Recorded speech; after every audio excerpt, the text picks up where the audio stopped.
and welcome to another edition of the Alliance on the Move. This show is being broadcast by Dave TV 8 in Berbice, New Amsterdam. Tonight we have an esteemed panel of guests.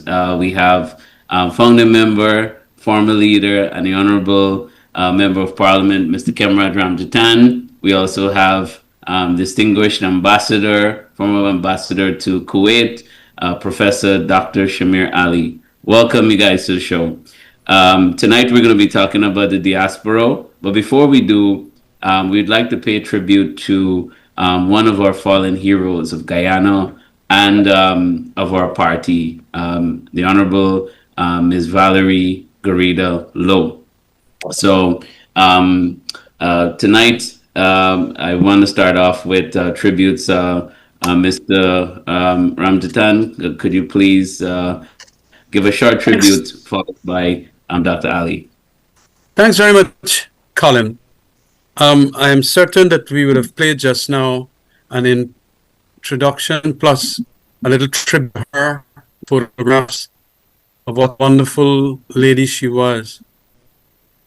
I came to know her when she joined up in 2011 after she had some major problems with Mansour Nadir.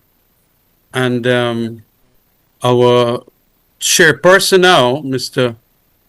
Chairperson, who went there to assist her after she had problems with Mansour Nadir at the TUF building. And then she came across and then indicated that she's going to join up with the AFC. But she was a tremendous woman. She had lots of experience and expertise that she brought to the AFC. And it is after getting to know her, I understood that she was lots of things to lots of persons. She was an entrepreneur. She set up her own marketing consultancy. She had set up her own, she was a salesperson for an insurance company. And then she started doing some publishing, and she used to help in formatting the key and other literature that we produced in the Alliance for Change, along with, of course, doing things for other people as a business. But then she became extraordinarily a great parliamentarian for hinterland issues.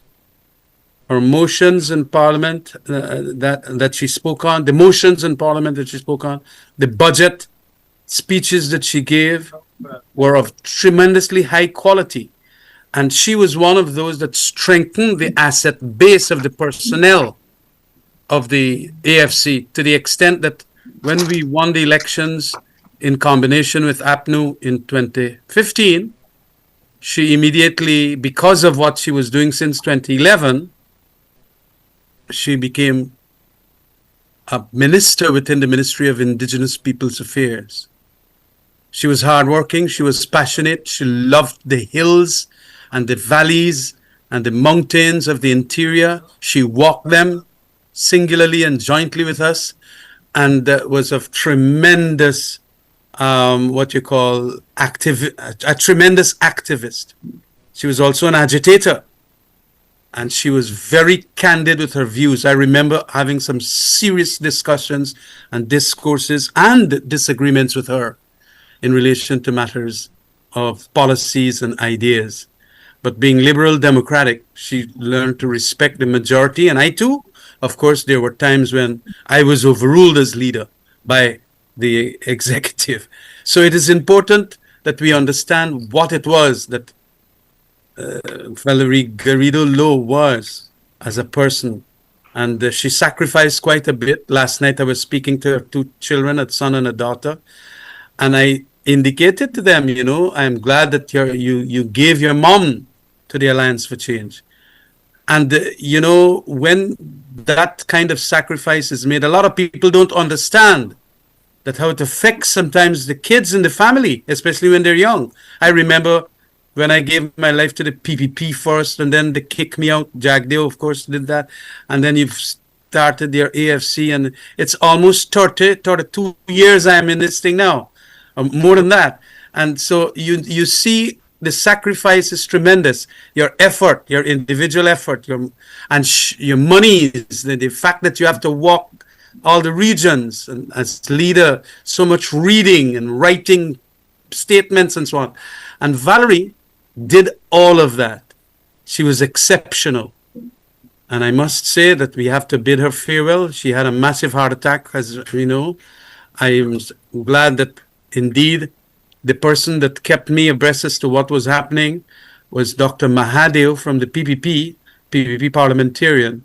He was the one that first told me about it and then made the arrangements to get the Medivac to get her out from the area of the hinterland. But although they did all of that, she still passed on. So we have to remember and celebrate her life. She wasn't the type that would want us to mourn for her. She would want us to remember the good memories of her, the hard work she did as a parliamentarian, as a minister, and as a member of the Alliance for Change. She was, of course, also 15 years a member of the UF. And so she got a lot of experience there when she came into our party. And we were very proud of the fact that with that political experience and social experience, she was a leader amongst the indigenous people and knew all the issues, knew all the areas and the locations and the people and all of that. And so it was a massive asset. But she's gone, and we will forever remember her. We will dearly miss her. Dr. Ali? Health Specialist Colin, Namaste, hello, Assalamu alaikum. I remember Valerie in 2011 at the Alliance for Change headquarters.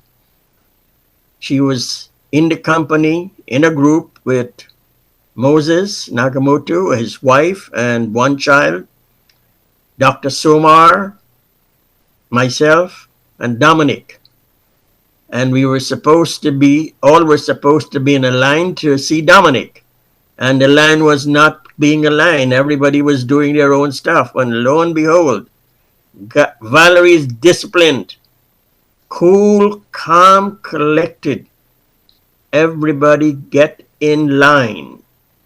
She was that kind of a disciplinarian in a nice way, but with order. She has been a stalwart in the indigenous community. People will rave on her accomplishment, but she was a person who knew her vision, and her plan was executed every day. She lived it, she worked it, she talked it. Many of us are missing those key drivers, but that was her gift to Guyana, the nation, and the world.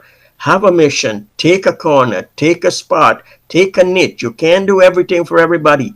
Take a niche. And like I heard repeatedly, my people, my people, my people. Those are her words. And that alone, those two words set the tone where her interest was her entire life. So we mourn her passing. We rejoice that Almighty has blessed us with her company, and let all her work be a guide and an example for us to emulate, so her memory will live on. Rest in peace, Valerie. Rise with the angels. A job well done.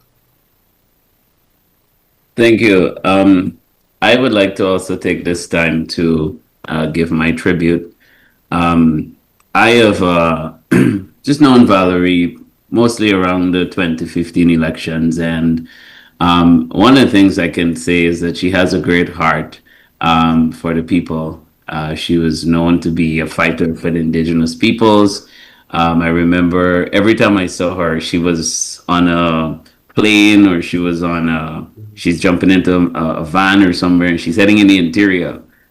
We've seen her walk in one of the most difficult places, Monkey Mountain, the Pacaraimas. And that showed a lot to our love for the people of Guyana and our willingness to serve as well.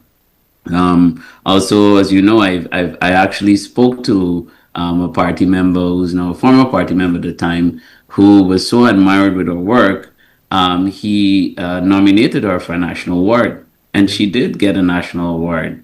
I cannot recall what the award was, but I know, and that showed a lot. She gave it her all. Just a few weeks ago, while I was in Guyana, I met her, and we were having discussion about the need to come to Region One and to ground with our people.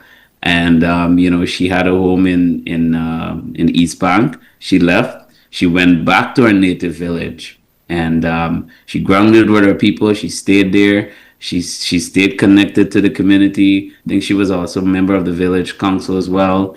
And she was even setting up provisions for us to be able to visit the region more regularly. And so I think this speaks a lot to who she was as a person, always fighting, serving, a diligent server of the indigenous people. And so we also have another colleague here who would like to give a short um, uh, tribute to Valerie Norris. He's on mute. Thank you. Norris, Thank you. unmute. Unmute Norris. Unmute, Norris. Good night, everyone. Thank you for having me on this program.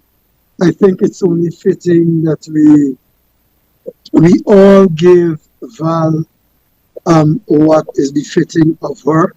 I've known Valerie different to most of the others, primarily the other younger people in the AFC.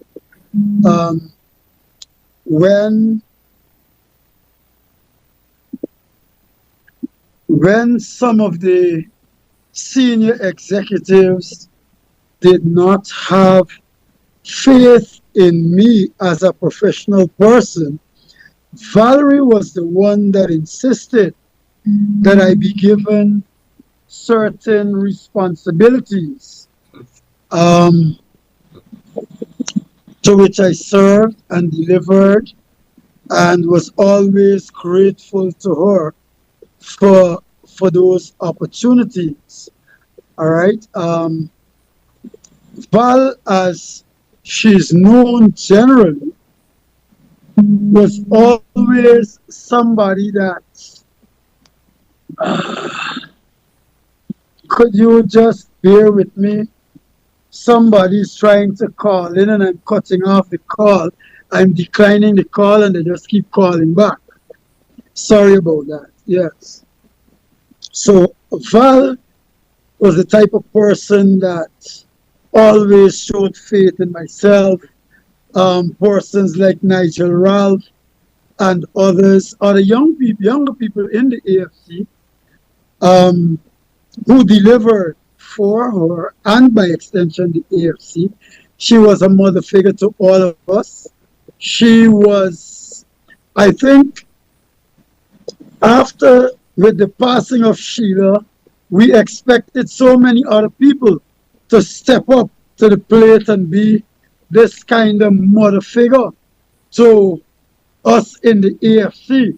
Val was never mentioned in that equation, but she quietly stepped up, stepped in, and did what she had to do. I know when a lot of young people were frustrated, she found a way to get them to hold the fort and be steadfast and remain grounded in the AFC. And for that, we all are grateful and we must say thank you. Continue to fly high, Val. I want to extend our deepest sympathies, not only as an AFC executive, but also from my family. And, we just want to say to her immediate family and the extended ones, it's a pity because about 2 weeks ago, I spoke to Val about being a part of the AFC's security committee, and she gladly accepted. She said, Norris, I am not feeling so well, but you know I'm always willing to give it my all. And I am going to make sure that everything that has to be done in Region 1 and the other indigenous communities that I am connected to, wherever the AFC has to get its work done and get stuff meet the people for the elections, you know I will gladly do it. I did not know that today she would no longer be with us. Mhm. It is sad. She was always fierce in her fighting and service to us in the AFC.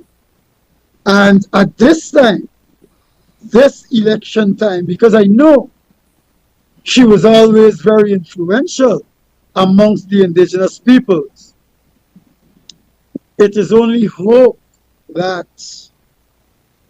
we continue to serve the indigenous peoples the way Val would have wanted us to. We may not be able to fit directly into her shoes, but we have the work and the service to continue. Thank you, Norris. So, our topic tonight, we're talking about the diaspora. Just an interesting fact: the top 10 largest diaspora in the world. Number one is India, 17.9 million people. These are, so when we talk about the diaspora, we're talking about people who are native to a country that have left. So, Guyanese people living in the UK, Canada, the US, the Caribbean, everywhere except Guyana. And so India tops the list, 17.9 million. Then comes China, 13.1 million. Russia, 13 million. Mexico, 11.4 million. Bangladesh, 8.8 million. Syria, 8.5 million. The Ukraine, 7.8 million. Pakistan, 7.2 million. Venezuela, 7.2 million. And number 10, Afghanistan, 6.5 million. So to start our conversation, we're asking a simple question. Why do people leave their native country? And by so, why are people leaving Guyana? Because another study I've looked at have said that the share of native born people, this is by percentage. So we're looking at a percentage of people who are leaving versus their population. Guyana is number one, according to Forbes magazine. Then is Bosnia, Albania, Syria, Jamaica is at 28.6%. 36% of Guyanese are actually leaving Guyana as part of the diaspora. So 36% of the country lives overseas. Kemraj, why are people leaving? Well, people are leaving for a variety of reasons. Persecution, generally. They want better economic conditions and social conditions to live in, as against where they're from. There is also the fact that other members and relatives and family members, that is, and relatives are over in the other country, and they have decided they will want to go to, and they have an opportunity to be sponsored. That is also what makes them leave.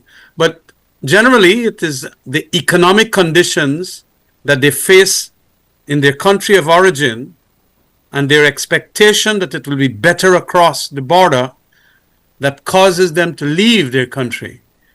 Largely that. In Guyana, it has largely been that. There are some elements of persecution, whereby they go across and then they apply for refugee status, but that is almost minimal. The larger factor is that they prefer to go across for economic reasons. Some of them are very well qualified and they can't get jobs. Some are very well skilled and they make the application, especially to Canada, that has certain visa categories whereby skilled people can get immediate or short-term work permits and things like that, and they leave. And what has happened too is where the grass is greener, they also send remittances back to their country. that remittance is used as an incentivizing factor again that contribute to those who are getting the remittances wanting to go too. And so it is a cycle that perpetuates itself. And that is why Guyanese have left in the hundreds of thousands, especially from the early 70s. They used to leave before that, but from especially the 70s coming down, and it has just grown bigger and bigger almost every year. You have several thousands, tens of thousands of people leaving Guyana, especially in those areas. I think the base areas of the PPP support base areas, because they were the ones who had left. Their family could now sponsor them because their families have become citizens and a whole lot of things. And that is why, Colin, we are not getting the census reports as to what is the East Indian population in Guyana. It has diminished badly. But the PPP don't want us to know by how much. And to that extent, it has a certain political implication here. But as to your question, it is largely economics. Professor? I can only share my experience. In the 60s, my first boss was Raman Bacchus Gadraj and my mentor, Sir Donald Jackson. As a result, for that matter, before the Union Jack was lowered on May the 17th, 1966, Sir Richard Lake, the last Governor General, we were having cocktails, and it's in the media. So as a result of those relationships, I hobnobbed with the movers and shakers. The key one was Ambassador Andrew Young, a reception at the U.S. ambassador's residence, and he was talking, and he says, he picked me out and says, why don't you come and see America is not all that bad? Because he was hearing a lot of negatives from others, and he came and whispered, come see me, come talk to me. I have a question for you. So I went, fate works mysteriously, said, Your Excellency. So he says, why is America hated? I said, well, the people understand that you have a room, you have a flag, you put a dart, and wherever the dart hit a nation, that nation is died for the week. That's the general perception. Your U.S. information officer, the office at the embassy is doing a good job, but page 2 of the newspaper, we have America, and that's it. He said, well, look, you come, spend 1 year or 2 years and see America is not all that bad, and promise me you'll write a book and share that experience so everybody will know. And he is the one who engineered and facilitated and connected me. And I ended up doing my education. I got in the fast track within 3 months, a chief financial officer position, almost $200,000 in 1979 in Long Island, New York. The only person of color in the lily white Long Island, and unseen for a lily person to be a corporate officer of a public company. And that was my start. So, it did not propel me to go back to Guyana. And I went on and on and on. Eventually in 94, got the Republican Medal of Freedom from George Bush I. A Guyanese coming in 1979. My book chronicled a lot more, so I cannot, but my roots are always in Guyana. Every day I work for Guyana. I went back after 20 years in 2007, did the Cricket World Cup as a gift back to Guyana survey. And I've given over $100,000 in books at the UG Library. So those coming out, they also give back in many ways. So it's a plus. But Guyanese, with all due respect, have this feeling when the expats go back, you come to take our work. And there's bad reaction. 99% I hear of it, particularly in New York, that the Guyanese who have not departed, they don't appreciate the value of the diaspora, that we're a plus. It's not a negative. Whatever the reason is, we left. But we now bring in with pluses, pluses, pluses. What Guyanese don't remember, with all due respect, Exxon is hiring the skilled people and paying them fantastic salary. I know there are Guyanese in the oil industry in Kuwait, in Qatar, in Saudi Arabia, in Oman, and they're not getting the opportunities. I encourage them to apply, and it says Guyana now, brother, is about politics. That is a problem. When we Yeah. start separating politics and be Mhm. professional like Singapore and Mhm. Norway, we'll be different. But until then, Abby time now is not going to work. That's part of our problem. Thank you very much, Professor. And your testimony is definitely one of Guyanese who have been successful. Myself, I came to the U.S. I was a teenager. My mother brought me and my brothers here. I went to school, got an education, and for me, it was always about giving back to Guyana. I think even as I came to the US, for me, I looked at this as a place where it was always a passing through. When I come here and I went to school, I saw a lot of brilliant people. I went to school with people from all over the world, Middle East, Africa, Asia, and so forth.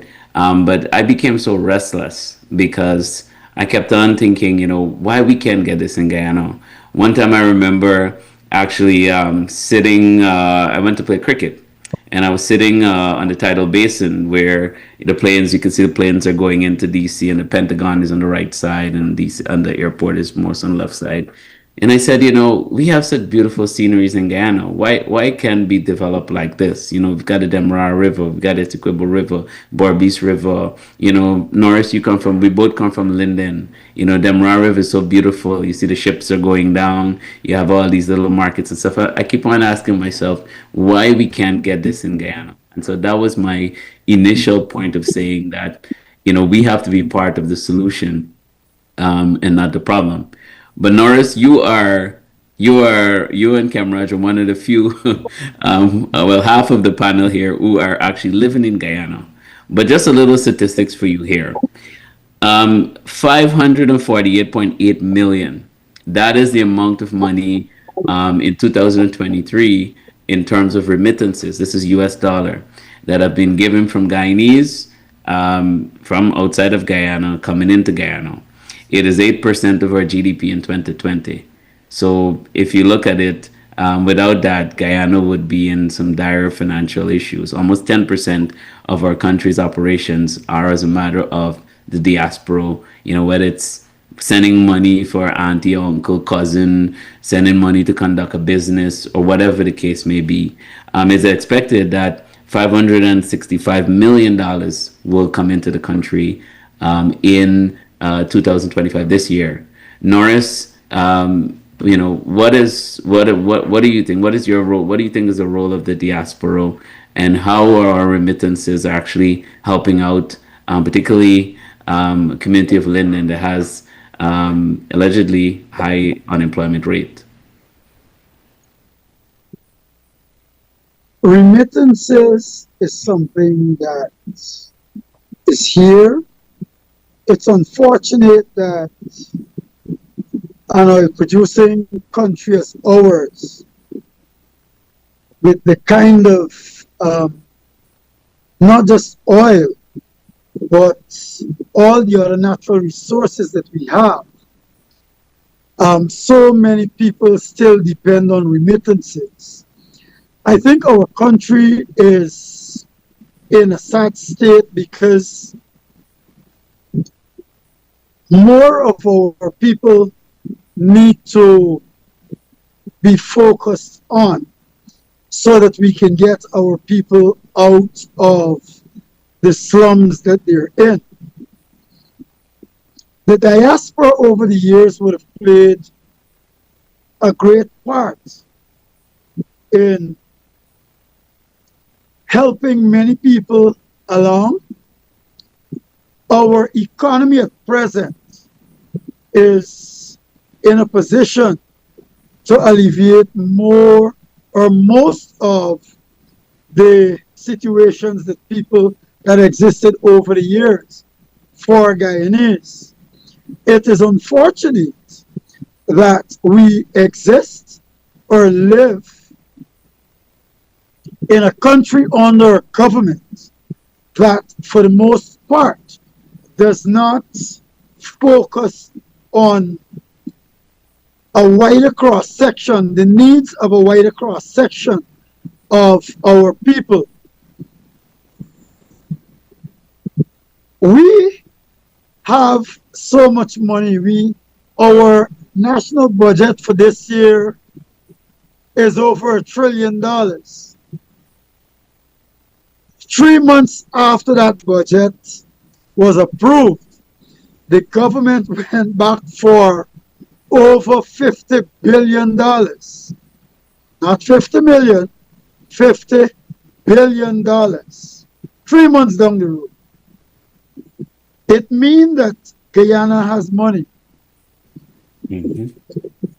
Our oil production should be approaching 600 barrels very shortly, if it's not there as yet.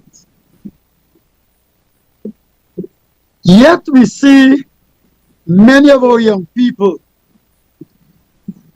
having to leave Guyana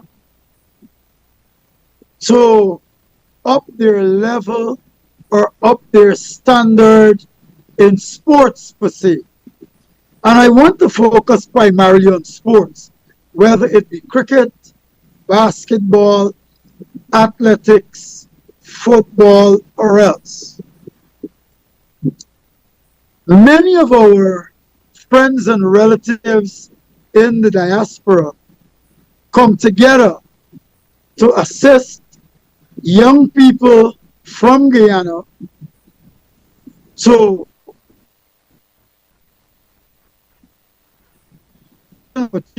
overseas so that they can improve on their sporting abilities while at the same time improving their academics, because most times the two go hand in hand. Persons get a scholarship. It might be a sports scholarship, but academics is also tied into it. And everything has a price attached to it. Over the years, we've had many Guyanese coming together to pool their resources to make sure that younger Guyanese, whether in cricket, football, basketball, athletics, or any of the sports disciplines, get that opportunity. And before I go further, let me say a special thank you to all our members of the diaspora who have been playing a part in the lives of our young people.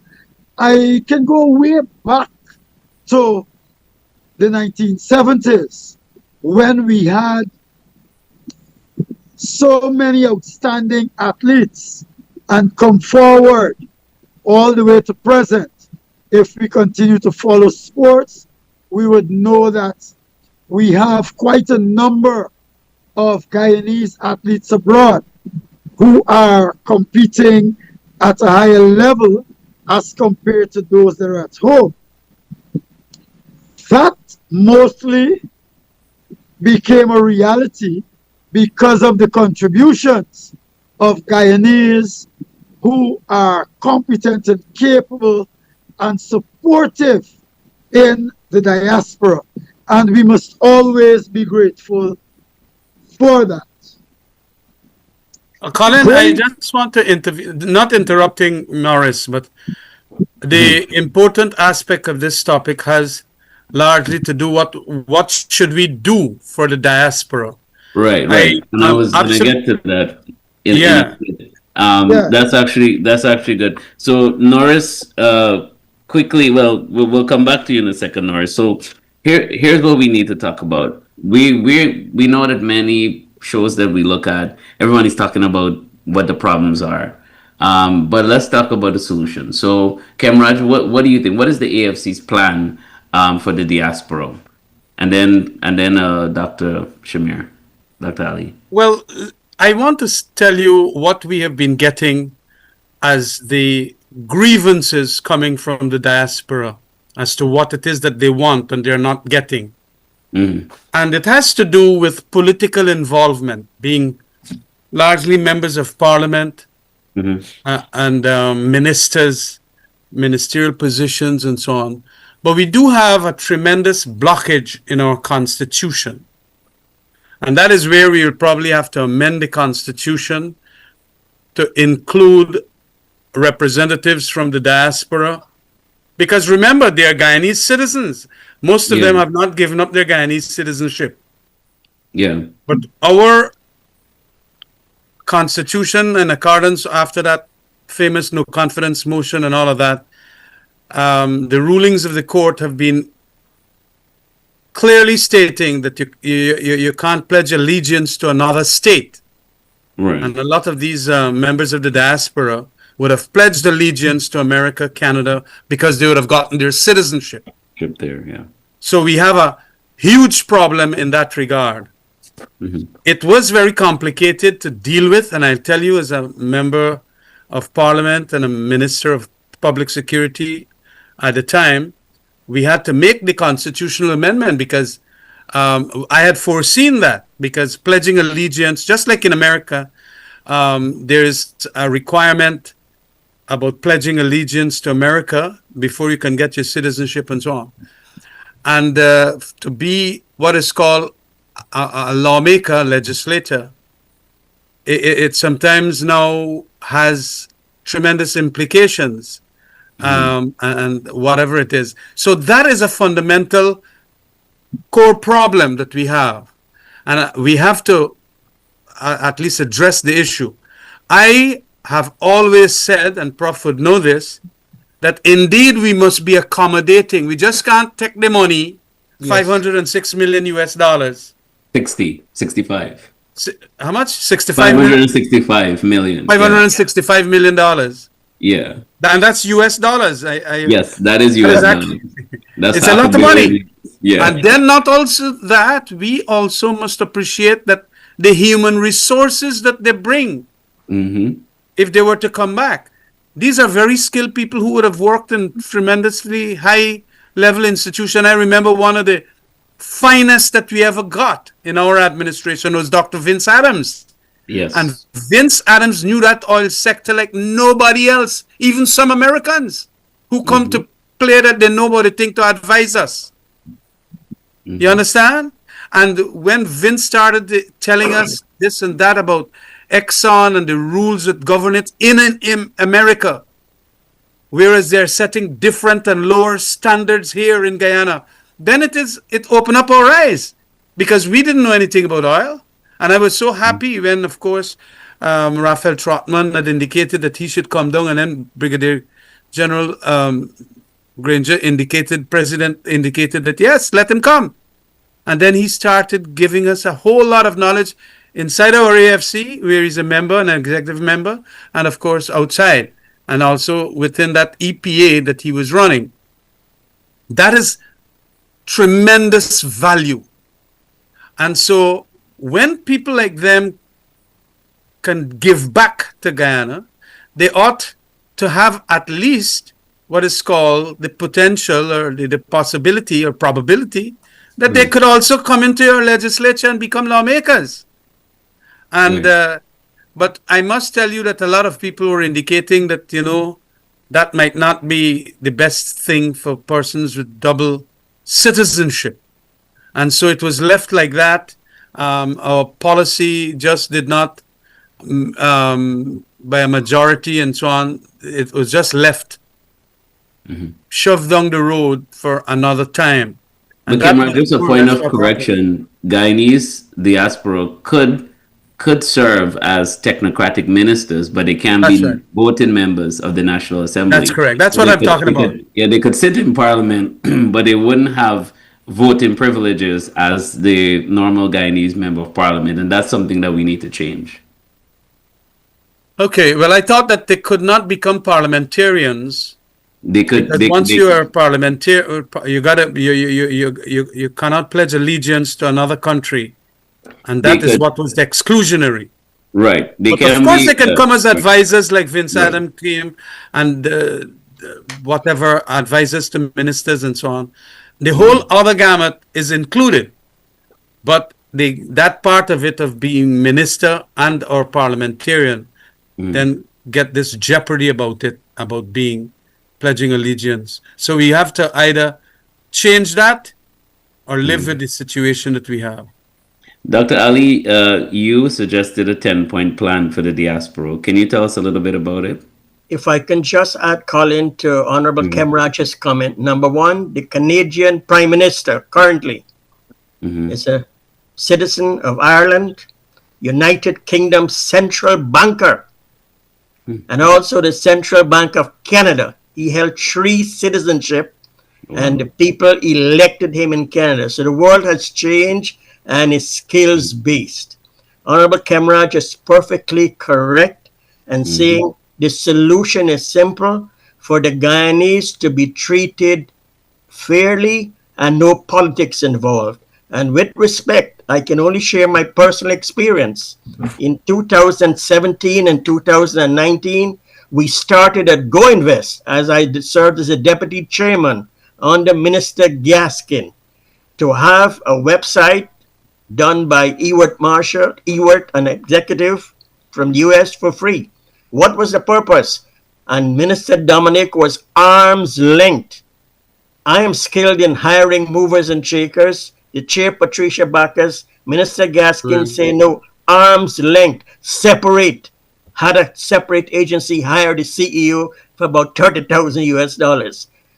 As a result, at the Go Invest, we had a director of the Ministry of Foreign Affairs, and we arrange every month for all the government ministries to meet and sort out the diaspora problems and make a one-site shopping at Go Invest. No politics, no stray. Don't forget, Go Invest is an arm to facilitate investment. They don't tell you where to go. They give you advice, but they're the facilitator. So AFC started way back in 17 through Go Invest to set that tone.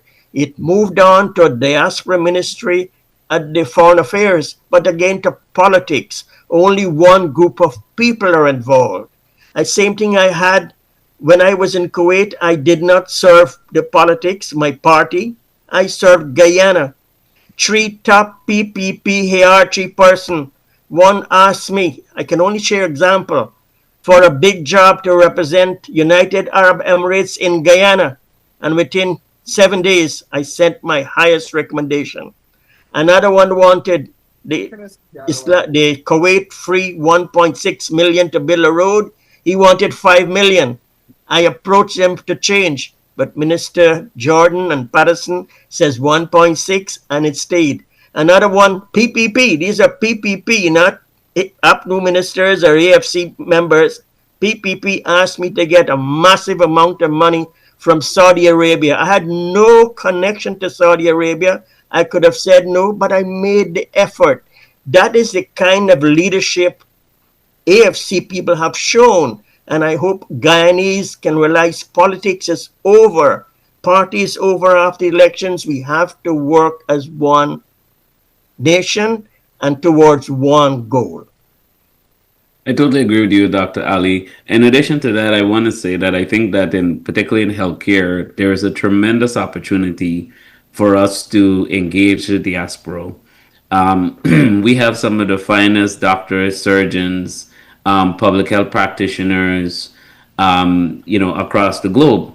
One of the things we've been talking about in our health plan for the AFC, and we have an action plan, is about attracting mental health professionals, because as you know, that the top 5 killers in Guyana are mental health and chronic diseases.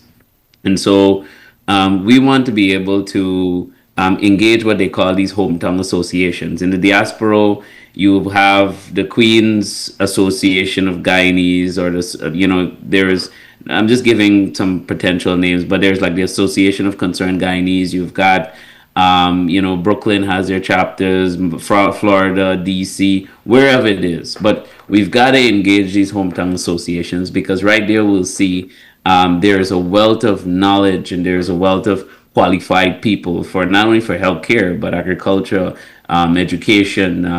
We have I have a friend of mine who's an expert on special education, and we're engaging him and having him tell us about special ed, because it is happening that a lot of our students are special needs. And so one of the things that I cringe to see is the government is actually taking the special ed kids and put them in the back of the class. So you've got kids who have learning deficits. You don't take time to understand what the learning deficits are. You just shove them in the back of class. That's not going to help them, right? And so we're engaging people from diaspora to talk about things like that. As part of our health action plan, we've got 10 top folks, over 100 years of experience combined. I'm the youngest of the lot. I want to say, folks have served at many different levels in both the U.S. and Guyana as well. So I believe that it's important that we use these associations that we have, those hometown associations, those non-governmental organizations, areas such as prevention, rehabilitation, natural disaster counseling. There is also an existing tension. I think part of this we have to examine. There's an existing tension between members of the diaspora and the folks that live in Guyana, not the native population. And so Professor Dr. Lear Matthews, he's written extensively about this. And he gives a solution of how we can be able to sort of work together with them, and not saying that we're fighting against you. And that's something I want to make clear, that we as members of the diaspora, we're not here to fight or take away jobs from you. We're not here to do that. We have really good jobs in the U.S.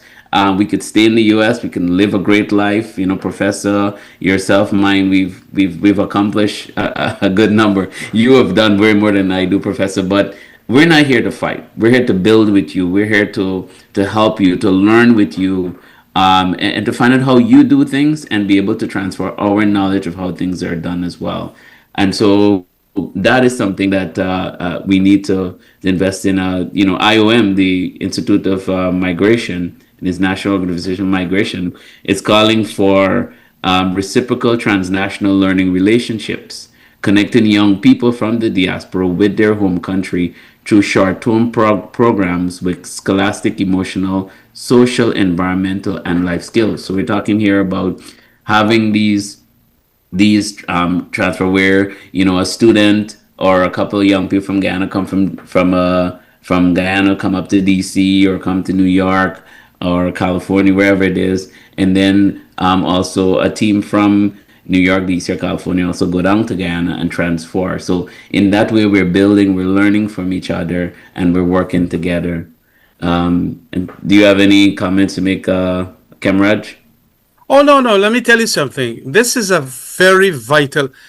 When Prof and them had started this thing with the Ministry of Foreign Affairs to deal with the diaspora and all that, we had indicated that things like you just mentioned, where there's going to be, and the Americans used to do it, because myself and Nigel Hughes and I think Norris from the trade union movement and a couple of other people had gone on what is called a USAID tour to see the judicial system, the state system, and the federal system. And we got a tour around about 6 states. We went to Washington, Florida.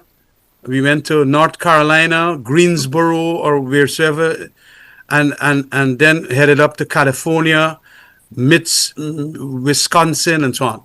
And it was almost a 6 weeks tour, wonderful experiences. And then they had some places had some Guyanese, I think, one or two, but the majority were Americans who were telling us what it is all about, American legislatures, and of course the judiciary, the Supreme Court. I was in the Supreme Court, touching the Chief Justice chair, very proud of the fact that you could have gone right up there.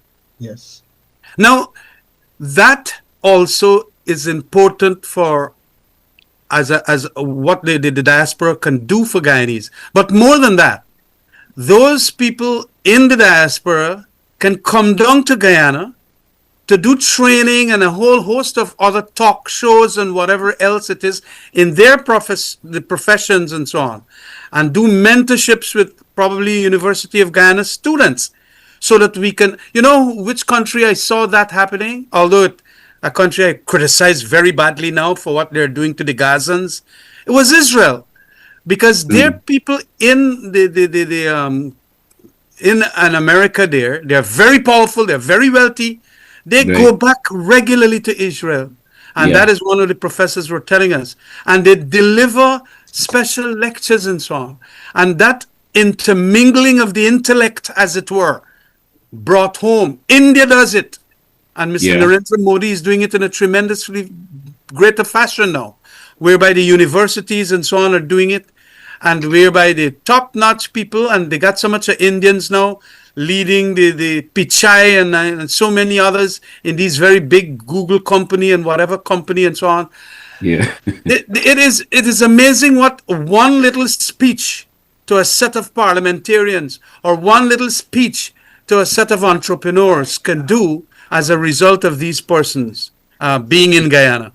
And that is what I'm saying, that we have to allow them lots more space in the Guyanese landscape. And we had argued the case, but I remember, who is it who was heading the committee? We got to get money to bring them down and so on, because, well, look, some of them don't even want the money. They just want to come.